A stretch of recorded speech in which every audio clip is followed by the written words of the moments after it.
Parliament వర్షాకాల సమావేశాలు 15వ రోజుకు చేరుకున్నాయి. విద్యార్థులపై లాఠీ చార్జ్, అయోధ్య చందా చోరీ అంశాలపై ఉభయ సభల్లో చర్చకు విపక్షాలు పట్టుబట్టే ఛాన్స్ ఉంది. యూపీఐ పేమెంట్స్పై బ్యాంకులకు అధికారం ఇస్తూ పేమెంట్స్ అండ్ సెటిల్మెంట్స్ బిల్లుకు లోక్సభ ఆమోదం తెలిపింది. ఇవాళ ఈ బిల్లును కేంద్రం రాజ్యసభలో ప్రవేశపెట్టనుంది. పలు కీలక బిల్లులపైన కూడా చర్చించే అవకాశం కనిపిస్తోంది.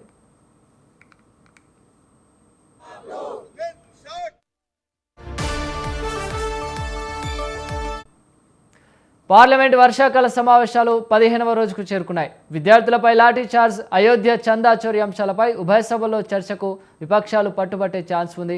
ఇక యూపీఐ పేమెంట్స్పై బ్యాంకులకు అధికారం ఇస్తూ పేమెంట్స్ అండ్ సెటిల్మెంట్స్ బిల్లుకు లోక్సభ ఆమోదం తెలిపింది. ఇవాళ ఈ బిల్లును కేంద్రం రాజ్యసభలో ప్రవేశపెట్టనుంది. ఇక పలు కీలక బిల్లులపైన కూడా చర్చించే అవకాశం కనిపిస్తుంది. మరి దీనికి సంబంధించి మరింత సమాచారాన్ని మా ప్రతినిధి సవీన్ అందిస్తారు. సవీన్, నేటితో పార్లమెంటు వర్షాకాల సమావేశాలు 15వ రోజుకు చేరుకున్నాయి. ఈ రోజు ప్రధానంగా ఈ 14 రోజుల పాటు జరిగినటువంటి పార్లమెంట్ వర్షాకాల సమావేశాలు అటు లోక్సభ ఇటు రాజ్యసభలో ఉద్రిక్త పరిస్థితులకు దారితీశాయి. దేశంలో నెలకొన్న పలు రాజకీయ సామాజిక పరిస్థితులపై విపక్షాలు చర్చ చేపట్టాలంటూ పెద్ద ఎత్తున లోక్సభ అటు రాజ్యసభను స్తంభింపజేసిన పరిస్థితి అయితే మనకు కనబడుతుంది.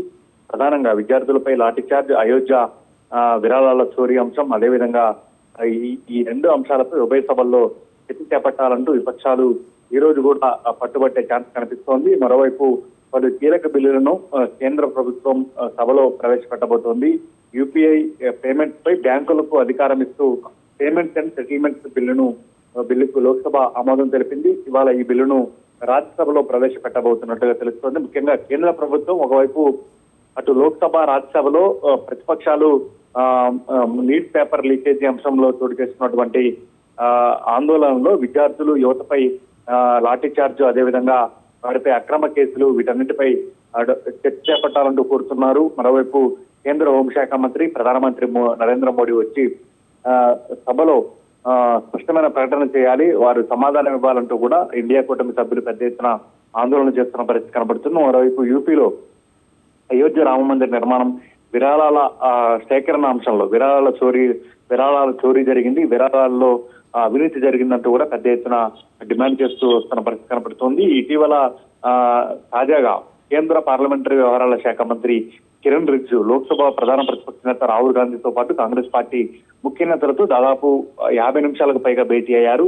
ఈ భేటీలో ప్రధానంగా ఆగస్టు 16 నుంచి 18 వరకు మరోసారి మహిళా రిజర్వేషన్ల అమలు బిల్లు, డీలిమిటేషన్ బిల్లుపై చర్చ చేపట్టి లోక్సభ రాజ్యసభ ఆమోదం కోసం ఈ బిల్లును కేంద్ర ప్రభుత్వం మరోసారి ప్రవేశపెట్టబోతున్నట్టుగా తెలుస్తోంది. దీనిపై చర్చించినట్లుగా తెలుస్తోంది. అయితే ఈ బిల్లు అంశంలో కూడా రాహుల్ గాంధీ విద్యార్థులపై లాఠీ చార్జ్, అదేవిధంగా కేసులపై లోక్సభలో చర్చ చేపట్టాలి, అయోధ్య రామ మందిర నిర్మాణంలో విరాళాల సేకరణలో చోటు చేస్తున్నటువంటి అవకతవకలపై చర్చ చేపట్టాలంటూ కేంద్ర పార్లమెంటరీ వ్యవహారాల శాఖ మంత్రి కిరణ్ రిజిజును కోరినట్టుగా తెలుస్తుంది. దీనిపై కేంద్రం నుంచి ఒక స్పష్టమైన ప్రకటన రావాల్సి ఉంది. మొత్తానికైతే అటు లోక్సభ రాజ్యసభ మొత్తం పార్లమెంటు వర్షాకాల సమావేశాలు ఈసారి పూర్తి స్థాయిలో ఆందోళన నడుమ కొనసాగుతున్నాయని చెప్పుకోవచ్చు. విపక్షాలు పెద్ద ఎత్తున కేంద్ర ప్రభుత్వాన్ని, బీజేపీని టార్గెట్ చేస్తూ లోక్సభను రాజ్యసభను స్తంభింపజేస్తున్న పరిస్థితి మనకు కనబడుతుంది. ఈ రోజు 15వ రోజుకు పార్లమెంట్ వర్షాకాల సమావేశాలు చేరుకున్నాయి. ఆగస్టు 13వ తేదీతో పార్లమెంట్ వర్షాకాల సమావేశాలు ముగియబోతున్నాయి.